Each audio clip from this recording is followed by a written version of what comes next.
puffed up with pride or preaching to talk about personality politics in the pulpit.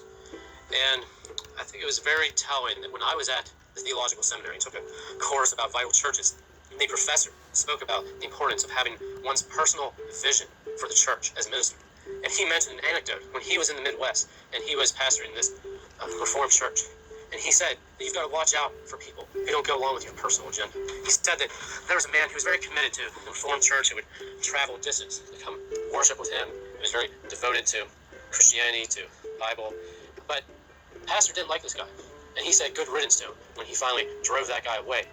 And I thought that was very telling, that he wanted to get rid of this guy. And he told us that we need to get rid of anyone who might go against the grain of our personal agenda for the church. That he wasn't upset with this guy because of his relationship with God. The guy had not committed any kind of sin. He had good theology, but he just didn't like him personally.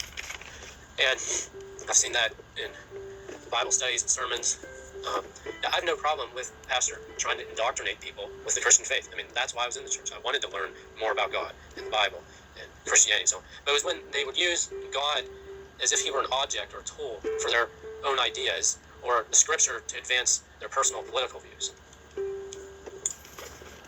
Yes, and make a word about the concept of judging, which is something that both Christians and non-Christians discuss often. And so the non-Christians will say that Christians shouldn't judge, and say they're half right there. I think Christians have a right to judge non-Christians if non-Christians are doing something unethical or immoral, illegal that goes against what the Bible teaches.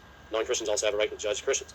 But I think when Christians talk about judging, they often refer to the media and this idea that they think there's some kind of conspiracy against the church and Christians in the media, even though the majority of these journalists and folks in the media are white, like most Christians in America, and most of these journalists at least have a Christian background if they're not actually currently part of a church.